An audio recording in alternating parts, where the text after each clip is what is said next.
Bismillahirrahmanirrahim. Assalamualaikum warahmatullahi wabarakatuh. Innal hamdalillah nahmaduhu wa nasta'inuhu wa nastaghfiruh wa na'udzu billahi min shururi anfusina wa min sayyiati a'malina. May yahdihillahu fala mudhillalah wa may yudlilhu fala hadiyalah. Asyhadu an la ilaha illallah wahdahu la syarikalah wa asyhadu anna Muhammadan abduhu wa rasuluh la nabiyya wa la rasula ba'dah. Ikhwati fillah, ma'asyiral hadirin hadirat kaum muslimin dan muslimat yang dimuliakan Allah. Mari kita awali kajian kita dengan banyak-banyak bersyukur dan memuji Allah Subhanahu wa taala untuk semua nikmat yang selalu ada. Tidak pernah ada satu detik pun hidup yang kita jalani kecuali pada saat itu pasti ada nikmat Allah yang menyertai kita. Nikmat iman, nikmat sehat, nikmat semangat dalam beribadah. Kita hadir ke rumah Allah pada malam hari ini, itu juga bagian dari karunia yang telah diberikan oleh Allah Subhanahu wa taala. Untuk itu tugas kita bukan untuk menghitung-hitung nikmat, karena memang tak mungkin untuk dihitung. Jadi tugas kita hanyalah untuk mensyukurinya. Bersyukurlah, la in syakartum la azidannakum. Allah insyaallah akan menambah nikmat bagi siapa saja yang mensyukuri nikmatnya. Salawat dan salam kita ucapkan untuk Rasul kita yang mulia Nabi Muhammad sallallahu alaihi wasallam. Allahumma salli ala Muhammad wa ala ali Muhammad. Mudah-mudahan kita dimudahkan oleh Allah Subhanahu wa taala untuk setia berada di atas sunnahnya, untuk istiqamah berada di atas jalan beliau yang satu-satunya jalan yang menuju keselamatan yang sesungguhnya. Kalau seandainya kita memilih jalan yang lain, maka pasti akan berujung kepada kesesatan dan penyimpangan. Mudah-mudahan kesetiaan kita di atas sunnah Rasul dalam melangkahkan kaki dalam kehidupan, mudah-mudahan langkah kita berhenti di dalam surganya Allah Subhanahu wa ta'ala. Dan mudah-mudahan di hari mahsyar kita semua insyaallah bisa mendapatkan syafaat dari beliau. Amin amin ya rabbal alamin. Ikhwati fillah, ma'asyiral hadirin wal hadirat rahimani Allahu wa iyyakum. Kembali pada malam hari ini kita akan melanjutkan kajian Siratun Nabawiyah, perjalanan sejarah kehidupan Rasul kita yang mulia, yang memang syarat dengan pelajaran, syarat dengan ibrah, i'tibar.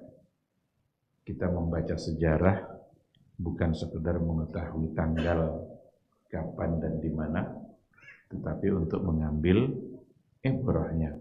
Apa hikmah yang bisa kita tarik dari setiap penggalan sejarah kehidupan Rasulullah sallallahu alaihi wasallam. Yang poin terakhir yang sudah kita bahas adalah berkaitan dengan irhasat nabawiyah. Allah sudah tunjukkan bahwa yang namanya Muhammad itu akan menjadi nabi. Jadi tanda-tanda kenabian itu namanya irhasat, irhas. Hal-hal yang tidak pernah terjadi pada orang salam ke dia. Jadi lewat itu kata batu itu apa? Assalamualaikum warahmatullahi wabarakatuh. Batu ucapkan salam. Itu mana lidah betul. Mana muncung. Tidak ada kan? Nah, oleh karena itu setiap kali ada yang berbicara, janganlah terbayang oleh kita ada onderdil untuk berbicara itu. ada mulut, ada lidah. Karena kenapa orang Mu'tazilah membantah atau menolak adanya sifat kalam bagi Allah? Karena itu alasannya. Kok bisa aja bercakap-cakap sama tu jawabnya. Padahal batu mengucapkan salam kepada Nabi. Dan tak tentu dakwah dan teman-teman mulut batu. Yang jelas keluar dari dia ucapan salam.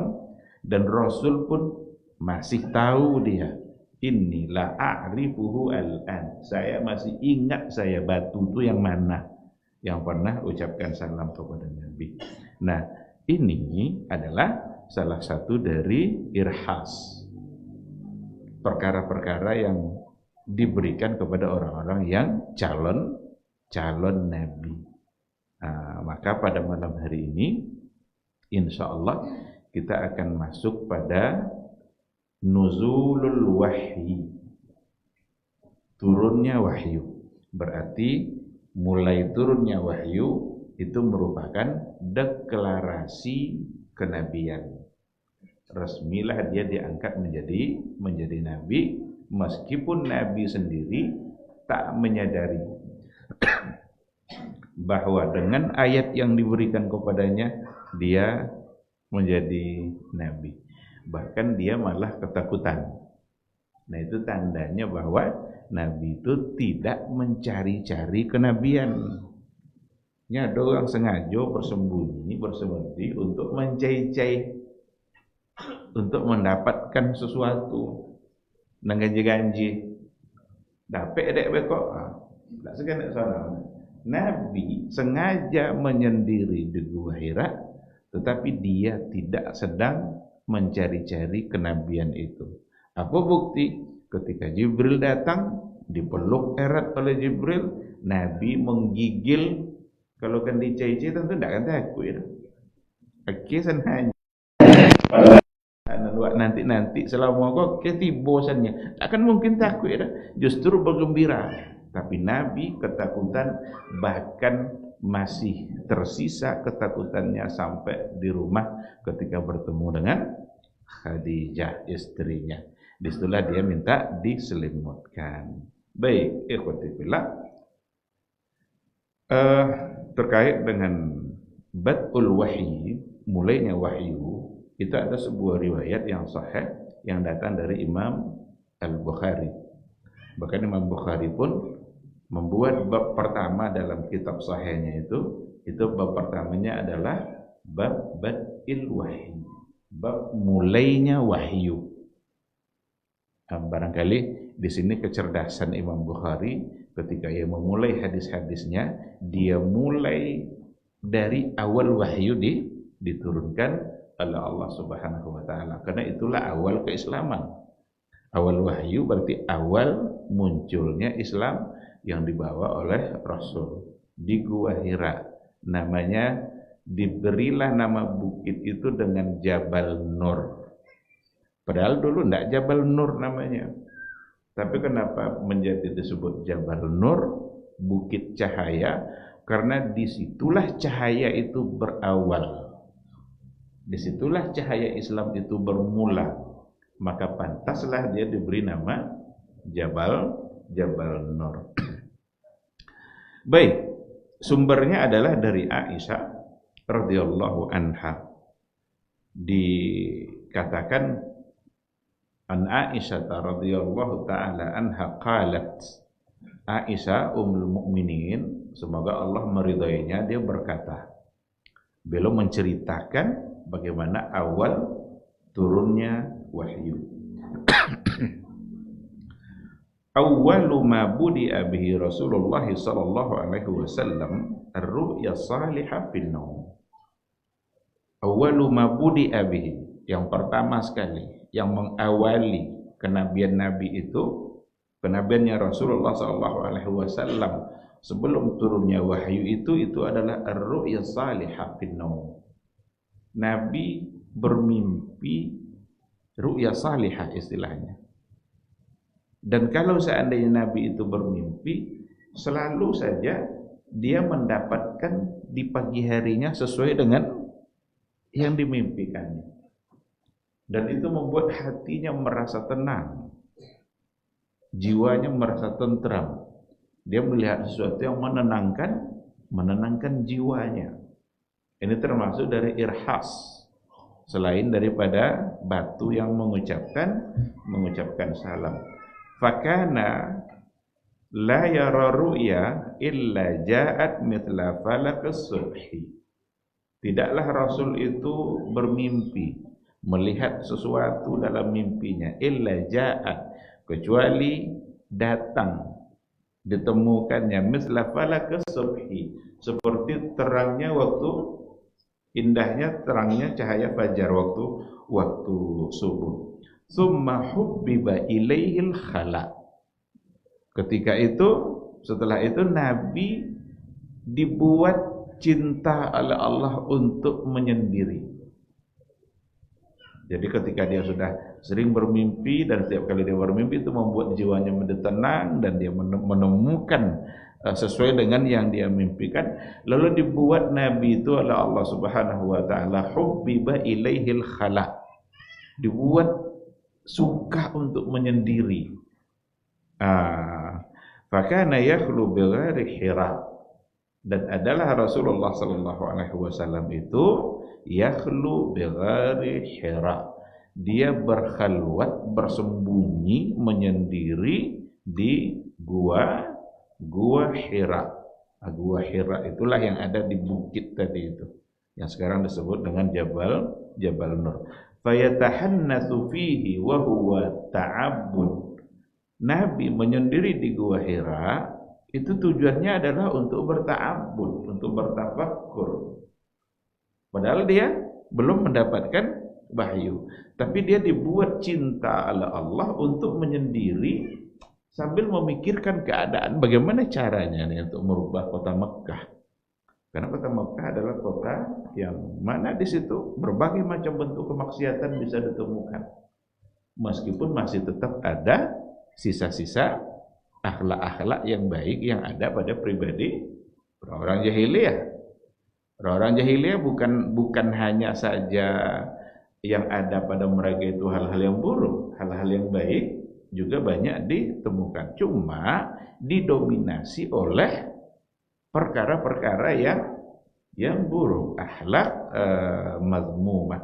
Itulah yang membuat beliau berpikir at-ta'abbud al-layali dzawatil adad. Bermalam-malam Nabi berada di gua Hira itu. Qabla ayyanzi'a ila ahlihi wa yatazawwadu lidzalik. Jadi sebelum dia berpisah dari keluarganya atau pergi menyendiri itu, yatazawwad lidzalik, dia berbekal, dipersiapkan bekalnya itu oleh Khadijah, sang istri. Dan itu bukan sehari dua hari keberadaan Nabi di Gua Hira itu dalam hitungan bulan, bahkan ada yang mengatakan 6 bulan, ada yang mengatakan kurang dari itu.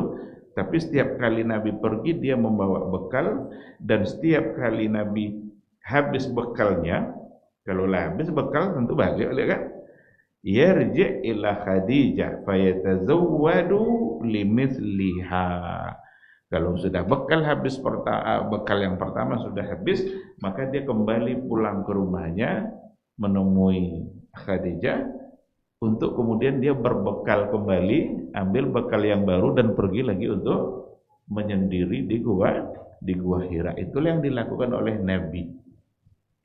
Siapa yang pernah umroh dan pernah sampai ke pelataran bukit itu, atau barangkali pernah sampai naik ke Gua Hira, karena banyak di antara jemaah haji yang mencoba untuk naik sampai ke sana, walaupun itu bukan sebagai sebuah sunnah yang harus diikuti, tapi boleh-boleh saja kalau ada orang yang merasa mampu untuk naik, tapi jangan memaksakan diri. Kau dek nanya orang, awak nak nanya yuk, pasal awak tidak mampu, jangan naik. Karena tidak ada sunnahnya, tidak berkurang fadilah umrah kita kalau tidak naik sampai ke Gua Hira. Tapi kalau ada yang ingin tahu seperti apa kira-kira Gua Hira itu, bagaimana payahnya Nabi, Dan jalan dulu yang ditempuh Nabi tentu tidak seperti jalan yang sekarang. Yang sekarang itu sudah dibuatkan itu apanya itu tempat-tempat untuk melangkah tangga-tangganya dan sudah dinikmati naik ke atasnya. Kalau dulu tentu tidak seperti itu. Nah, itulah yang dilakukan oleh Nabi, perjuangannya untuk bersendiri menyembunyikan diri di gua Hira. Habis bekal pulang lagi. Bawa bekal naik lagi. Habis pulang lagi. Sampai pada akhirnya hatta ja'ahul haq, sampai pada akhirnya datanglah kebenaran itu, al-haq. Disebutkan di sini al-haq berarti wahyu yang dibawa oleh Jibril, karena itu adalah sesuatu yang hak, sesuatu yang benar. Wa huwa fi ghari Hira, dan dia sedang berada di dalam gua Hira. Faja'ahul malak, dan ia didatangi oleh malak. Malak itu malaikat. Yang dalam hal ini maksudnya tentu saja adalah Jibril. Pak Ustadz, kan malaikat itu makhluk gaib. Bagaimana caranya kok kita bisa, Nabi Muhammad bisa ketemu dia? Dia kan makhluk gaib. Malaikat itu bisa dia menyerupai. Malaikat bisa menyerupai. Seseorang bisa menyerupai, membentuk sesuatu sesuai dengan yang dia inginkan. Dan bisa juga untuk memperlihatkan bentuk aslinya. Maka dalam catatan sejarah dikatakan Rasul kita yang mulia sallallahu alaihi wasallam pernah melihat Jibril dalam bentuk aslinya.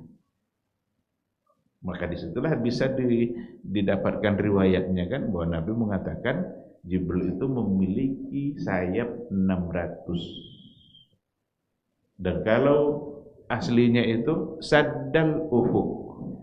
Saddal ufuk itu dia menutupi ufuk niha.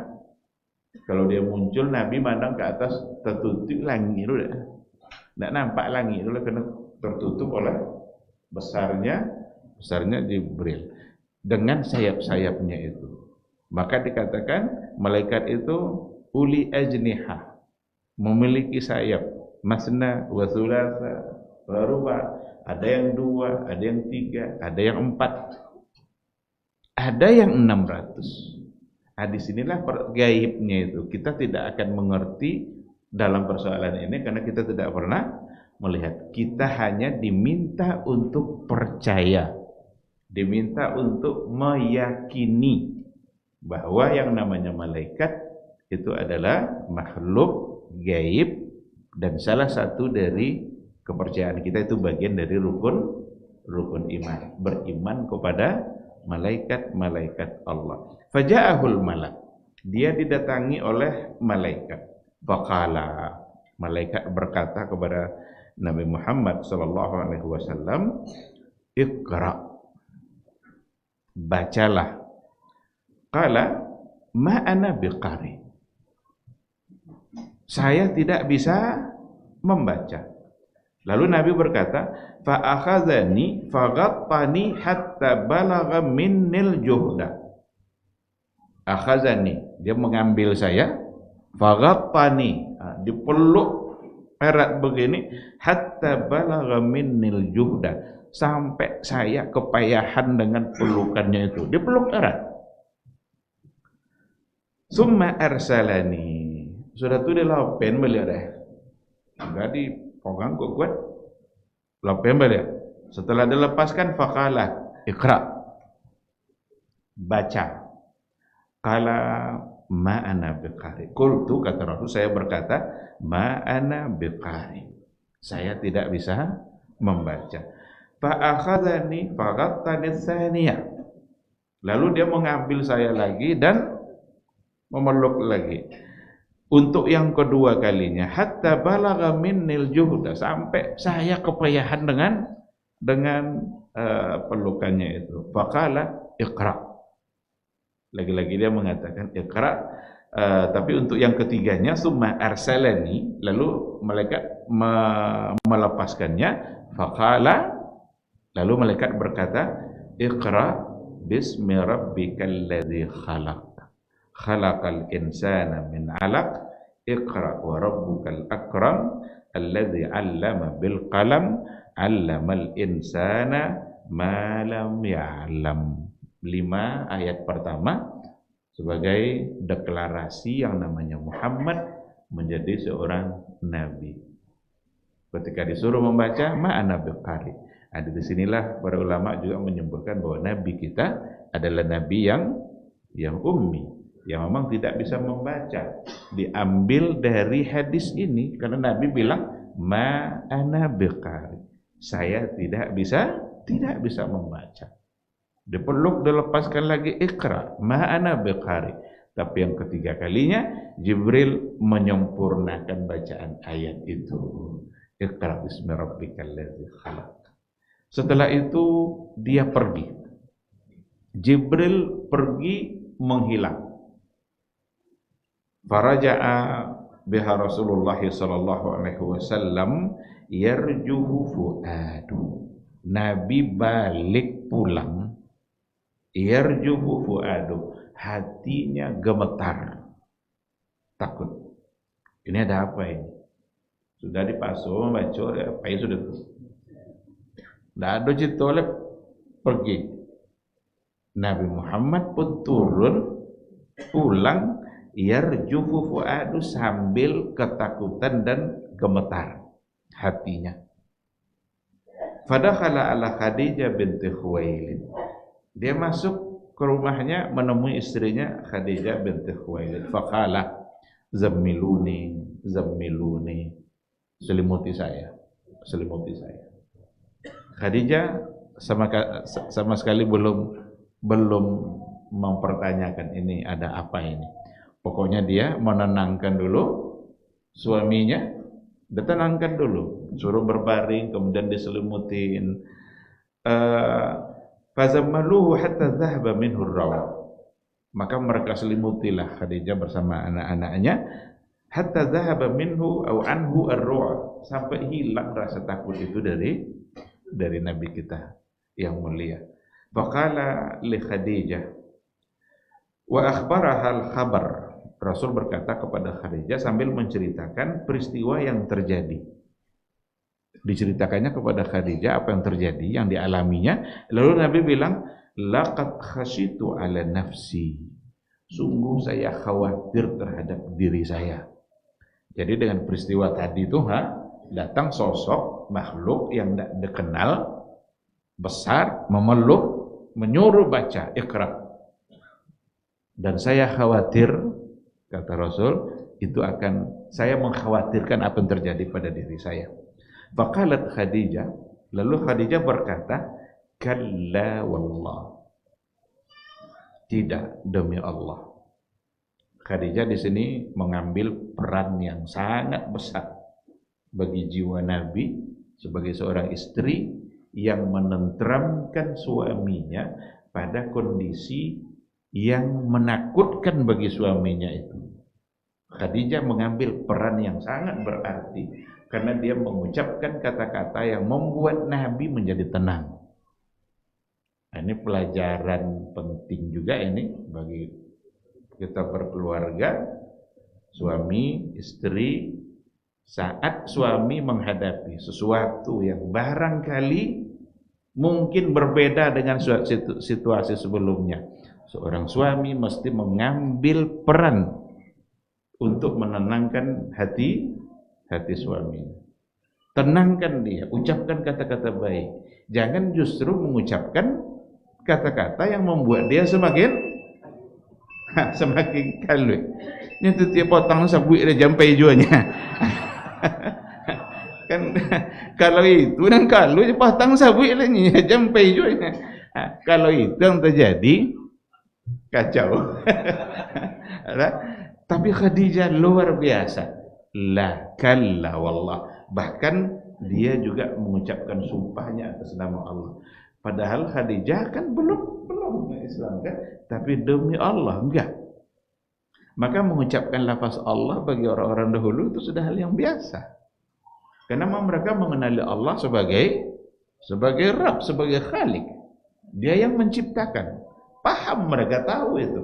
Dia bilang, kalla wallah, demi Allah, bukan. Itu bukan sesuatu yang perlu untuk dikhawatirkan. Ma yukhzikallahu abadan. Allah tidak akan memberikan hal yang mengkhawatirkan itu untuk dirimu. Kenapa demikian? Kenapa Khadijah bilang seperti itu? Mustahil Allah memberikan hal yang buruk pada dirimu. Karena Nabi sebelumnya sangat terkenal sebagai orang yang punya sifat-sifat yang baik. Innaka latasilur rahim. Sungguh engkau adalah orang yang suka menyambung silaturahim. Wa tahmilul kalla. Engkau suka membantu orang-orang yang miskin, anak yatim. Kalau ada orang-orang kesulitan, kamu suka membantu orang-orang baik seperti itu. Mustahil akan mendapatkan hal-hal yang buruk dari Allah. Wa taksibul ma'dum. Taksibul ma'dum itu tu'tin nas ma la yajiduna. Kamu suka memberikan orang-orang apa yang tidak mereka miliki, kamu memberikannya. Jadi disebutkan kebaikan-kebaikan yang ada pada diri Rasulullah sallallahu alaihi wasallam. Masuk. Baik, kita jawab dulu suara azan insyaallah.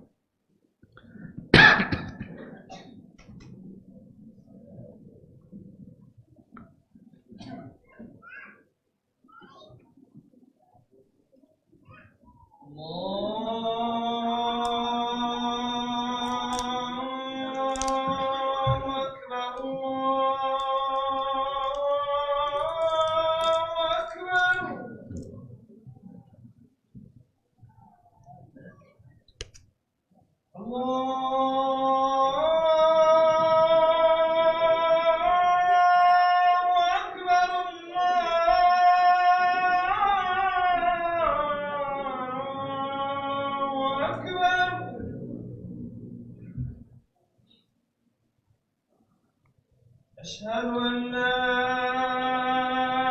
إله إلا الله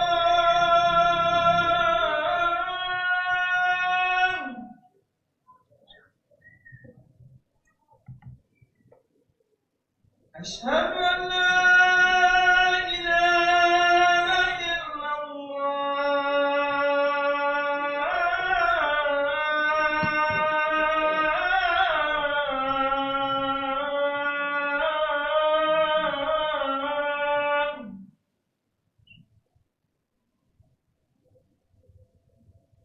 أشهد أن محمد رسول الله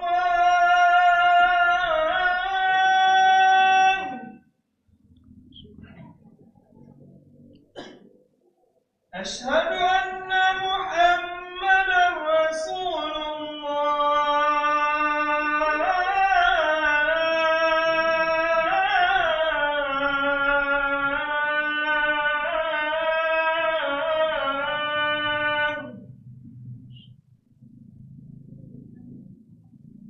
حي على الصلاة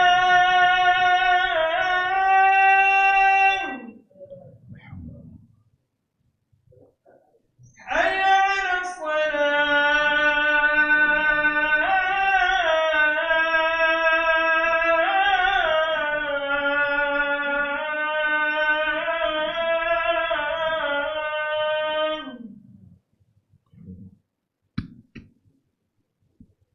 حي على الفلاح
Bismillahirrahmanirrahim. Alhamdulillah.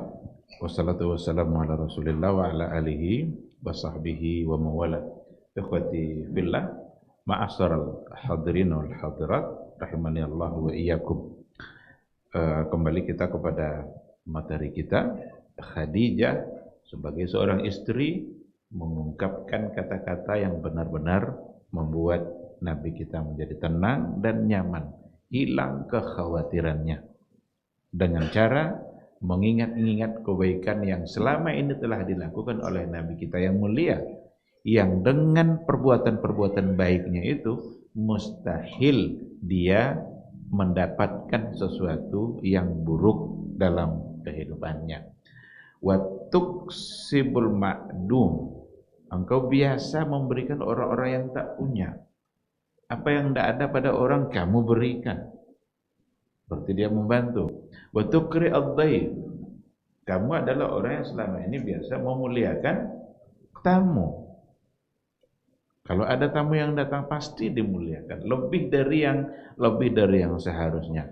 Wa tu'inu ala nawaibil haqq, engkau tu'inu, i'anah, biasa membantu menolong orang-orang yang dalam keadaan kawaris, orang-orang dalam mendapatkan musibah, orang-orang yang mengalami keadaan yang tidak menyenangkan, engkaulah yang suka menolongnya. Maka dengan sebuah kebaikan itu tidak perlu ada yang dikhawatirkan. Pasti yang kamu alami itu bukan hal yang buruk. Khadijah tidak sampai di situ. Tidak hanya sampai mengungkapkan kata-kata yang menenangkan, tapi dia memberikan solusi. Boleh tentu dia awak cendapo sebenarnya. Ama paya awak ke Waraqah. Karena Waraqah dikenali oleh Khadijah dan dia adalah seseorang yang sangat mengerti dengan kitab-kitab samawi. Sangat mengerti. Bahkan Waraqah itu adalah orang yang menuliskan kitab-kitab samawi dulu itu, Injil, Taurat itu dengan bahasa Ibrani. Fantalaqat bihi Khadijah. Khadijah berangkat bersama Nabi Muhammad sallallahu alaihi wasallam hatta atat bihi Waraqah ibn Naufal ibn Asad ibn Abdul Uzza. Itu anak pamannya Khadijah, ibnu ammi Khadijah, anak pamannya sendiri, tapi dia sudah tua. Maka berangkat dia sampai ketemu dengan Waraqah ibn Naufal. Wa kana imra'an tanassara fil jahiliyah. Waraqah ibn Naufal itu tanassara. Tanassara itu maksudnya menganut keyakinan Nasrani pada masa jahiliyah. Wa kana yaktubul kitab al-Ibrani. Beliau juga mampu menulis, dia punya keahlian dalam menulis, bahkan dialah yang menulis kitab samawi itu ke dalam bahasa kitab-kitab Ibrani, beliau yang menulis. Wa kana syaikhan kabiran qad amiya. Beliau sudah tua dan dia buta pula. Jadi sudah tua dan dia buta. Faqalat lahu Khadijah. Sesampai di rumah Waraqah, Khadijah yang memulai pembicaraan. Dia bilang, "Ya bna ammi, wahai anak pamanku, isma' min ibni akhi." Coba dengarkan peristiwa yang dialami oleh anak saudaramu. Faqala lahu Waraqah, lalu berkata Waraqah, "Ya bna akhi, madza tara?" Wahai anak saudaraku, apa yang engkau lihat? Apa dah nampak petang tu ni? Kau Nabi lah agak ada ketenangannya, sudah tidak lagi merasa takut seperti semula, karena dia sudah ditenangkan oleh istrinya yang bernama Khadijah. Madza tara? Apa yang engkau lihat? Fa akhbarahu Rasulullah sallallahu alaihi wasallam khabara ma ra'a. Nabi menceritakan apa yang telah dia lihat. Sesuai dengan yang kita baca di awal tadi. Faqala lahu Waraqah. Waraqah karena dia adalah seseorang yang mengerti dengan kitab samawi, dia tidak panjang, tidak perlu lama-lama dia berpikir untuk menjawab. Faqala lahu, Waraqah berkata kepada Nabi, ya ibna akhi, faqala lahu Waraqah, hadza huwa namus. Yang datang petang duanya, namus. Dikatakan di sini namus itu huwa Jibril alaihi salam, sahibu sirril khabar, pemilik rahasia khabar. Khabar itu wahyu. Jadi pemilik rahasia wahyu. Wahyu yang datang biasanya diantarkan oleh Jibril. Maka Waraqah bilang, huwa namus. Itu adalah namus. Allazi nazzalallahu ala Musa. Yang dulu juga pernah Allah turunkan kepada Musa. Berarti Musa adalah nabi. Dan yang datang kepada Musa adalah Jibril. Sekarang Waraqah bilang itu adalah Jibril yang dulu juga pernah bertemu dengan Musa. Apa yang bisa disimpulkan dari sini? Berarti yang namanya Muhammad berarti juga nabi. Karena Musa adalah nabi. Ya laitani fiha jazaan, laitani akunu hayyan. Jazaan itu syaban qawiyah. Aduhai, alangkah kalau seandainya saya masih muda, masih kuat, dan kalau seandainya saya nanti masih hidup, idh yukhrijuka qaumuk, ketika kamu diusir oleh kaummu sendiri. Alangkah baiknya kalau nanti saat kamu diusir oleh kaummu, dikeluarkan dari kota Mekah, saya masih kuat, masih muda, atau bahkan saya masih hidup. Mendengarkan kata-kata itu bertanya Nabi lah kan, apa itulah kata-kata ketika mereka mengusirmu. Kata Rasul, awa mukhrijiyahum, apakah mereka nanti akan mengusir saya, mengeluarkan saya dari kota Mekah? Qala na'am, iya, mereka akan mengusirmu. Lam ya'ti rajulun qad bimithli ma ji'ta bihi illa udi. Tidak ada seorang laki-laki yang mendapatkan seperti yang kamu dapatkan itu. Berarti tidak ada seorang nabi pun yang diutus oleh Allah illa udi, kecuali pasti akan dimusuhi. Berarti Waraqah sedang memberikan gambaran kepada nabi kita yang mulia. Itu adalah namus, berarti engkau adalah nabi dan engkau akan dikeluarkan, akan diusir. Seandainya saya masih kuat, masih baga, masih hidup, berarti dia bisa membantu. Maka dia katakan, iyudrikuni yaumuk, kalau nanti hari kamu itu sudah datang dan saya masih ada, ansuruka nazran muazzara, saya akan membantumu sekuat tenaga. Kalau saya masih hidup. Summa lam yanshab Waraqah an tuwfiya. Tidak berselang berapa lama ternyata Waraqah pun meninggal. Berarti tidaknya jadi dia tidak hidup ketika saat di mana kaum nabi kita diusir oleh kaumnya dari kota Mekah. Wa fataral wahyu. Setelah itu terputuslah wahyu untuk sementara. Terputus wahyu, tidak ada datang wahyu sudah tulah. Sampai pada akhirnya pun nabi kita lah rindu loh untuk datang wahyu. Pun tidak tiba-tiba nak potong leganya. Potong takwi, akhirnya merindukan. Jadi itulah hikmahnya Allah kenapa agak dijarakkan sedikit turunnya wahyu berikutnya, itu untuk membuat kerinduan itu. Untuk membuat Nabi merindukan kedatangannya, karena sekarang dia sudah mendapatkan penjelasan dari seseorang yang bernama Waraqah ibn Naufal. Bahkan Nabi mendapatkan informasi yang luar biasa. Tidak sekedar dia diangkat menjadi Nabi saja, tetapi apa yang akan dihadapi oleh beliau nanti ketika benar-benar sudah menyampaikan dakwah itu di tengah-tengah umat. Di mana Waraqah menggambarkan mereka akan mengusirmu. Apakah Waraqah itu seorang muslim?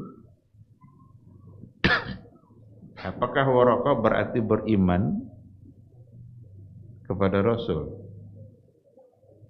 Ada hadis yang mengatakan, kata Rasulullah SAW, sesungguhnya Waraqah itu akan mendapatkan 1 atau 2 surga. Waraqah akan mendapatkan 1 atau 2 surga. Karena dengan ungkapan dia tadi, ungkapan yang dia katakan tadi, dia sebenarnya sebelumnya dia tanassara. Dia berkeyakinan Nasrani. Berarti dia ahlul kitab. Ahlul kitab adalah orang yang memiliki kitab samawi. Dia pun ikut menulis kitab itu. Beriman dia kepada Allah. Bisa saja Waraqah termasuk orang yang belum berubah keyakinannya, berarti akidahnya masih benar. Karena banyak di antara ahlul kitab yang akidahnya sudah tidak benar. Dan dengan ungkapan dia tadi itu, kalau seandainya saya masih hidup, ansurukan nazran muazzara, saya akan membantu kamu secara maksimal. Itu gambaran bahwa dia menerima apa yang dibawa oleh Rasulullah sallallahu alaihi wasallam. Dia siap untuk membela dan siap untuk memperjuangkannya, berarti di situ tersirat dia membenarkan apa yang dibawa oleh Rasulullah sallallahu alaihi wasallam. Bagaimana dengan Abu Talib? Bukankah Abu Talib juga membantu? Abu Talib kan membantu nih. Jangan coba-coba ganggu ponakannya ini. Kalau ada yang mengganggu, dia yang pertama yang akan membela Nabi Muhammad SAW. Tetapi tak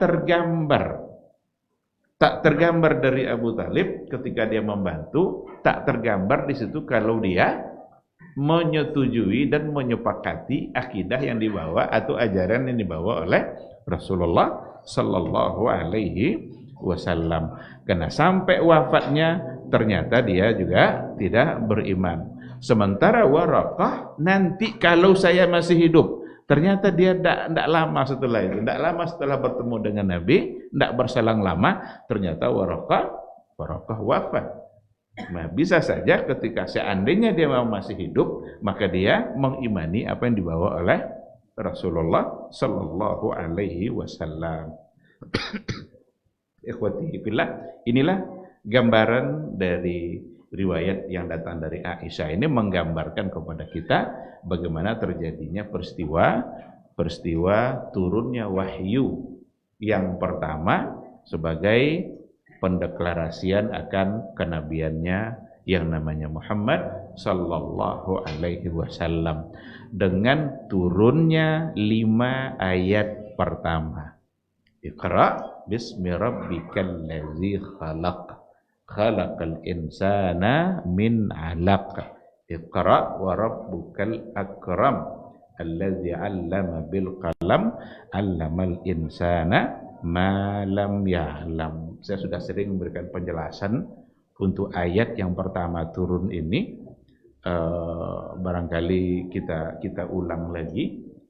Ayat yang pertama turun ini sesungguhnya mengandung pelajaran yang luar biasa. Yang pertama sekali adalah ayat yang pertama turun ini sesungguhnya adalah ayat akidah. Ini ayat tauhid. Ayat yang Allah Subhanahu wa taala melalui ayat ini ingin memberikan pelajaran kepada hambanya bahwa sesungguhnya dia adalah Khaliq dan manusia semuanya adalah makhluk. Itu pertama yang terkandung dalam ayat itu. Allah sebagai Khaliq, insan sebagai makhluk, dan ini adalah persoalan iman, persoalan akidah. Karena kalau seandainya kita sudah benar-benar meyakini bahwa Allah Khalik dan kita makhluk, insya Allah selamat hidup kita. Orang-orang yang mendurhakai Allah kena lupa dia kalau dia makhluk. Kenapa demikian? Khalik memiliki semua kelebihan, makhluk memiliki semua kelemahan. Hal-hal yang maha-maha itu ada pada Allah. Yang kurang-kurang semua ada pada manusia. Yang kaya Allah, yang miskin manusia, yang mulia Allah, yang hina, yang kuat Allah, yang lemah, yang besar Allah, yang kecil. Itu artinya ketika kita menyadari bahwa kita makhluk, maka ayat itu Iqra bismi rabbikal ladzi khalaq. Bacalah dengan menyebut nama Rabbmu yang khalaq, yang telah mencipta. Allah itu sifatnya banyak sekali. Tapi yang pertama kali yang diperkenalkan kepada kita adalah Dia sebagai pencipta. Dan yang tidak ada sifat Allah pada manusia hanya pencipta. Yang lain ada, cuma frekuensinya tidak sama. Allah penyayang, manusia penyayang, tapi tidak sama orang. Allah melihat, manusia melihat, tapi terbatas. Yang tidak ada pada manusia, yang ada pada Allah adalah khalaqa, mencipta. Manusia tidak bisa mencipta apapun. Karena mencipta itu artinya adalah menjadikan sesuatu minal adami ilal wujud. Menjadikan sesuatu dari tidak ada menjadi ada. Itu tidak ada ke manusia cik aja. Manusia tidak pernah bisa mencipta. Hanya Allah yang mencipta. Manusia hanya bisa merakit, merubah bentuk. Masjid atau musholla ini diciptakan enggak nih? Enggak. Karena bukan dari tidak ada menjadi ada. Kita hanya merubah bentuk saja. Batu, pasir, semen, kasih air. Malaponya kan nacor jadi tiang. Nanti jadi dinding, jadi atap. Tersusun-susunlah dia jadi musholla, jadi masjid, jadi rumah. Petani bisa menciptakan tanaman enggak? Enggak bisa. Petani hanya bisa menanam bibit. Yang menciptakan bibit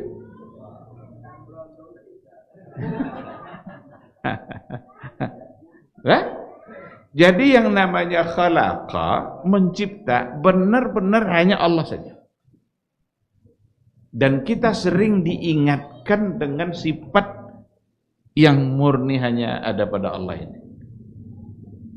Ya ayyuhan nas, u'budu rabbakum alladzi khalaqakum. Wahai manusia, sembahlah Tuhan kalian, Rabb kalian yang telah menciptakan kalian. Walladzina min qablikum, dan telah menciptakan orang-orang yang sebelum kalian. Kita diingatkan. Jadi ayat yang pertama ini, Iqra ini sesungguhnya adalah ayat akidah. Karena Allah dari awal ayat yang dia turunkan, dia ingin memberitahukan, hei manusia, kalian makhluk, saya adalah Khalik. Saya berkehendak mutlak dalam kehidupan kalian. Tidak bisa protes. Inilah kekuatan iman sebenarnya kalau seandainya kita sudah memahami substansi dari ayat itu. Kalau memang kita adalah diciptakan oleh Allah, berarti Allah berkehendak mutlak dalam kehidupan kita. Dan tidak ada yang bisa kita protes. Apa yang telah ditakdirkan Allah, tidak ada yang bisa protes. Bisa protes ketika umur anak kita dipendekkan oleh Allah? Ada orang anak baru lahir seminggu sudah tuh meninggal. Bisa protes? Tidak bisa. Ada orang lah berharapnya mati, tapi lonjo mati-mati. Bisa protes? Tidak bisa protes. Semua atas kehendak Allah. Bisakah kita protes rezeki yang diberikan oleh Allah? Tidak bisa. Berapa yang Allah berikan, itulah yang harus kita terima. Nyawa makhluk, nya Khalik. Kita semua memiliki sisi-sisi kelemahan, sementara dia memiliki semua sisi-sisi kelebihan. Nah, disinilah pentingnya kita memahami bahwa sesungguhnya Allah adalah Khalik. Apapun yang terjadi dalam kehidupan kita, kita sama sekali harus tunduk dan ikut. Tidak bisa memprotes apapun. Bisa tidak kita memilih siapa ibu kita? Tidak bisa. Siapa yang bisa kita pilih, siapa yang menjadi ayah kita? Tidak. Allah. Kalau bisa pilih ya?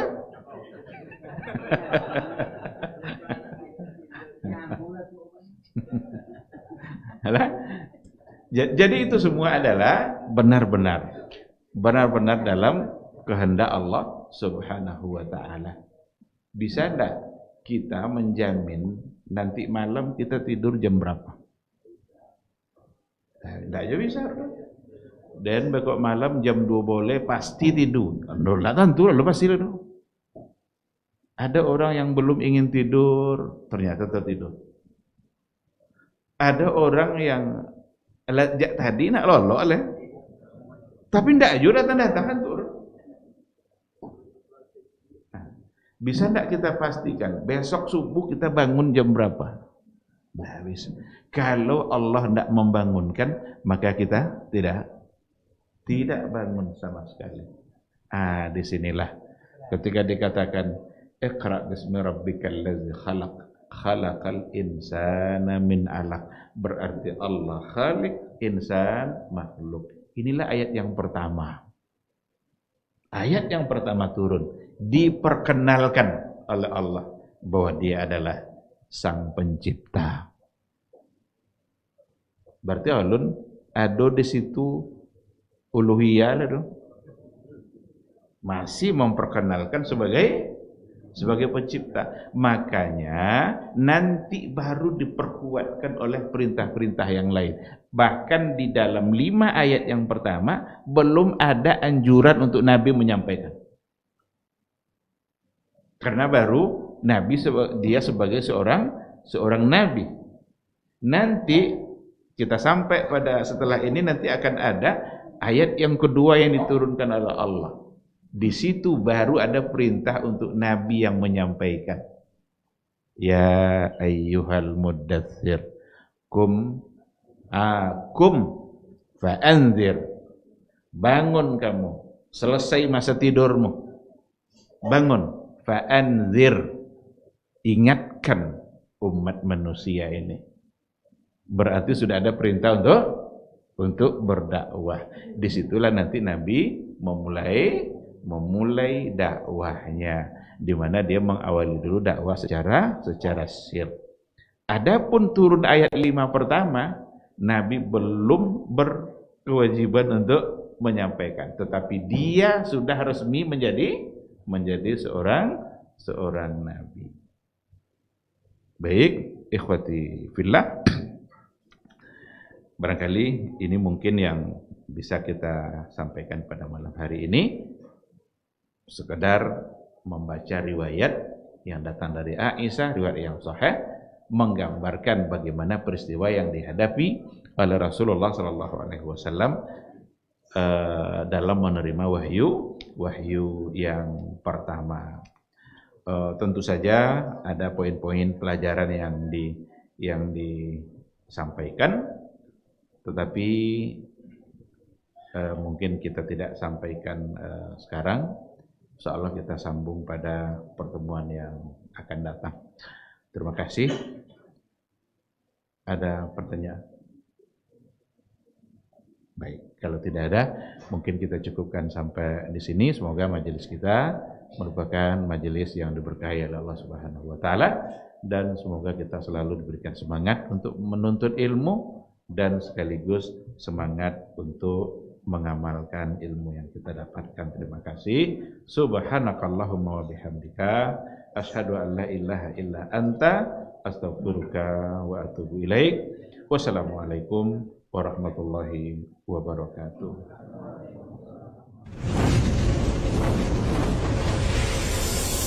Baba TV Sunnah, belajar